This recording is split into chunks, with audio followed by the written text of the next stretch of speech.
अस्सलाम वालेकुम students, hope you all are well. तो आज हम अपनी जो यूनिट नंबर 9 है उसकी कुछ एक्स्ट्रा जो चीज़ें हैं दी हुई, ये वैसे तो हमारे पेपर में नहीं आनी लेकिन हम इनको सॉल्व कर लेते हैं, ठीक है, एज एन एक्टिविटी। तो क्वेश्चन नंबर बी है। क्वेश्चन नंबर ए में था हमारे पास क्वेश्चन आंसर। होप आप लोगों ने वो लर्न कर लिया हों। ये है rearrange the sentences in the correct sequence. पीछे जो हमने स्टोरी पढ़ी है यूनिट में, ये उसके सेंटेंसेस हैं। अब हमने इनको री अरेंज करना है, इसको हमने एक स्टोरी की फॉर्म में। फॉर एग्ज़ाम्पल सबसे पहले अब इन्होंने ये इनको मिक्स करके लिखा हुआ है, इसको हमने सीक्वेंस में लिखना है। We do not have much hope for her, ये सबसे पहले नहीं आएगा। सबसे पहले क्या बात वो कर रही थी, as a young professional I wish to save the world. ये बात वो उसने की थी कि वो एक यंग प्रोफेशनल नर्स थी और वो दुनिया को बचाना चाहती थी, ठीक है। इसके बाद आपने ये सारे सेंटेंसेस पढ़ने हैं और उसको ना आप इसको आपने सीक्वेंस में लिखना है। ये आपकी एक्टिविटी है, ये रिटन फॉर्म में है कि ये सारे सेंटेंसेस पढ़ के आपने इसको एक सीक्वेंस में लिख के एक स्टोरी की फॉर्म में लिखना है, ठीक है। सेकंड वन इज़, ये कॉलम है, इसमें आपने ये वर्ड्स पढ़ने हैं। ये हम लोगों ने ग्लॉसरी में पढ़े हैं। सबसे पहला वर्ड है बिसाइड, इसका मतलब होता है at the side of. Ironic, इसका मतलब होता है conveying opposite sense. Made up मतलब डिसाइडेड। Justify my stance means prove myself right. Next, ये दोनों हम लोगों ने कल की लेसन में किए थे, सेंटेंसेस बनाना। नेक्स्ट हमारे पास एक्टिविटी आ जाती है ग्रामर की। इसमें है री right the following paragraph put in articles A and the two replace this. Larger than वाला साइन जो है इसको हमने रिप्लेस करना है, कोई हमने इसकी जगह पे आर्टिकल लगाना है ए एन और दी में से। तो इसको पढ़ते हैं। Where there is a will there is a way. Okay, is यहाँ पे आएगा a famous proverb. Many a wise man has proved it. It is, यहाँ पे अब आ नहीं आएगा क्योंकि एक आगे वोवल है, यहाँ पे एन आएगा। It is an altogether wrong notion to ignore it. The people who adopted this fine principle find an ultimate victory. The man who does not act upon this rule cannot succeed in a life.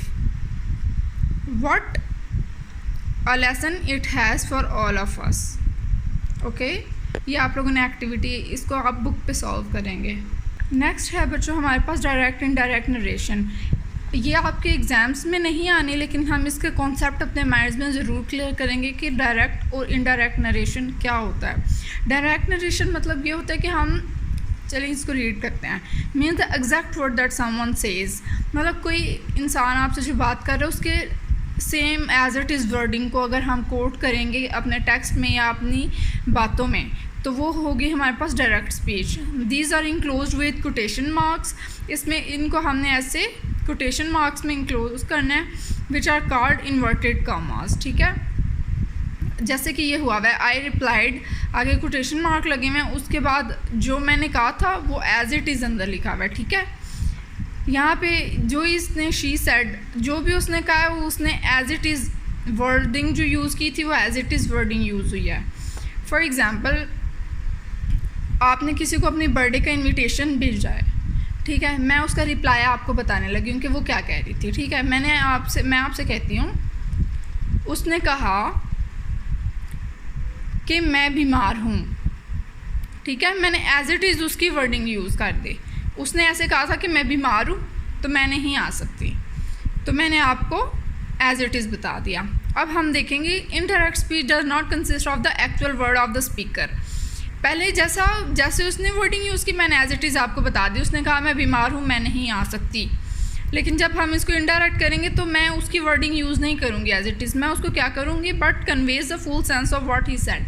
जो उसने कहा था उसका meaning तो convey करूँगी लेकिन wording मैं अपनी यूज़ करूँगी। जैसा कि सेम जो मैंने आपको एग्जांपल दिया उसमें मैं आपको बताऊँगी।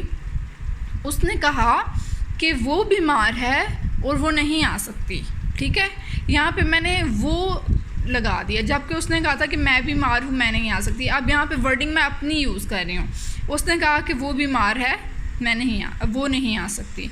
तो ये हो जाती है इनडायरेक्ट स्पीच, जिसमें मैं अपनी तरफ से बात कर रही हूँ। डायरेक्ट में मैंने एज इट इज़ उसके वर्डिंग यूज़ कर देनी है, इनडायरेक्ट में मैंने खुद से बात करनी है अपने वर्ड्स यूज़ करके, मीनिंग वही कन्वे करूँगी। बच्चों, डायरेक्ट स्पीच से इनडायरेक्ट स्पीच करने में बहुत ज़्यादा रूल्स इन्वॉल्व होते हैं, इनमें टेंसेस इन्वॉल्व होते हैं। चूँकि ये आपके पेपर में नहीं आना तो हम इसको अभी नहीं पढ़ेंगे। तो ये आपकी एक्टिविटीज़ आगे इसी से रिलेटेड हैं, ये हम नहीं करेंगे, ये हम स्किप करेंगे।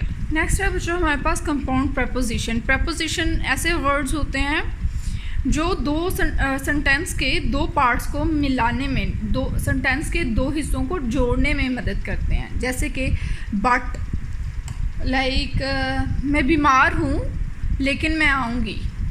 अब यहाँ पे लेकिन वाला जो वर्ड है ये प्रपोजिशन है। I am ill but I will come. तो यहाँ पे जो बट लगा हुआ है ये प्रपोजिशन है। अब यहाँ पे हमारे पास उन्होंने दिया हुआ है बुक में कंपाउंड प्रपोजिशन।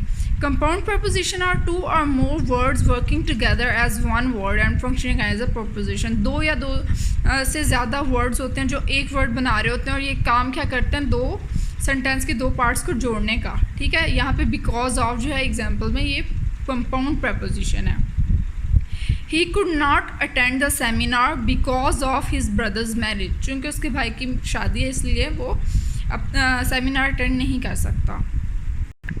नेक्स्ट इज ई।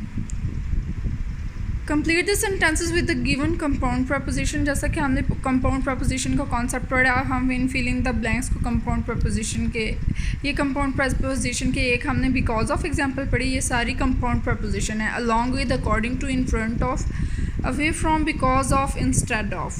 तो यहाँ पे हमने इनको पुट करना है। यहाँ पे आएगा according to my teacher it is a great book. He had to retrieve because of ill health। I am standing in front of the school building। He is coming along with his friends। I am dash my home right now। I am क्या आएगा, I am away from my home right now। मैं अपने घर से भी दूर हूँ। He left for Sialkot instead of Lahore. वो सियालकोट गया है बजाय इसके कि वो लाहौर जाए। ठीक है, ओके स्टूडेंट्स, जो हमारे पास नेक्स्ट चीज़ आ रही है हमारे बुक में वो है past perfect continuous tense.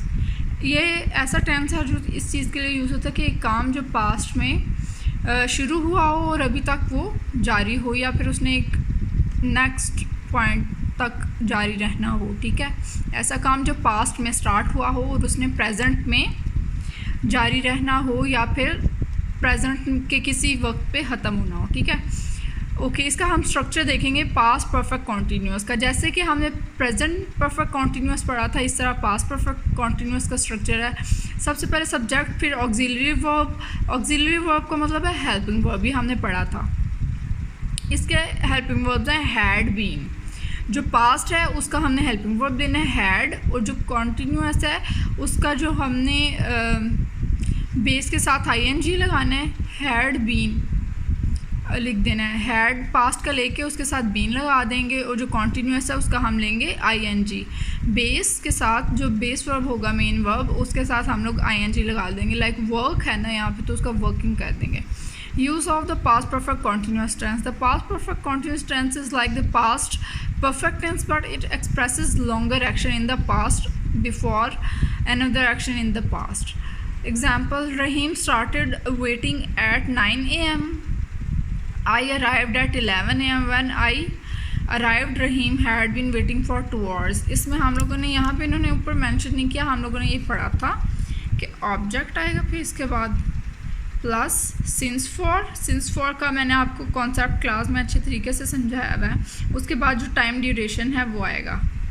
Okay, तो यहाँ पे आया फॉर 2 hours। जहाँ पर टाइम स्पेसिफिक ना हो तो अब हम फॉर लगाएंगे, जहाँ पे टाइम और उसका स्टार्टिंग पॉइंट पता होगा तब हम सिंस लगाएंगे। We also use for and since with the past perfect continuous tense. Okay, next ये है, इसको हम सॉल्व करेंगे। तो बच्चों ये है right the past perfect continuous form of the verbs given in the bracket. अब यहाँ पे हमने क्या ऐड करना है ब्रैकेट में, पास्ट परफेक्ट कॉन्टीन्यूअस टेंस। तो हम लोगों ने ऊपर क्या इसका देखा था, auxiliary verb plus main verb के साथ आईएनजी।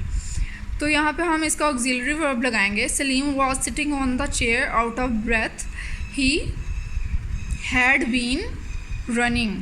ठीक है. We had been walking along the road for 20 minutes when a car stopped and the driver offered us a lift. I had been doing my homework for 2 hours when my friend came. They had been taking exercise since morning. The patient had been crying with pain when the doctor arrived. जैसा हमने past perfect में पढ़ा था कि जो had है वो सब के साथ सिंगुलर प्लूरल के साथ यूज़ होते हैं, इस तरह हैड बीन जो है ये भी तमाम सिंगुलर प्लूरल के साथ यूज़ होगा. सो स्टूडेंट्स, आप लोगों ने देखा कि ये इतना ज़्यादा मुश्किल नहीं है, तो आप लोगों ने ये कॉन्सेप्ट ज़रूर याद करने हैं और जहन में बिठाने हैं और इस एक्सरसाइज को अपनी बुक्स पे सॉल्व करना है. Thank you so much. Hope you understand the lecture today.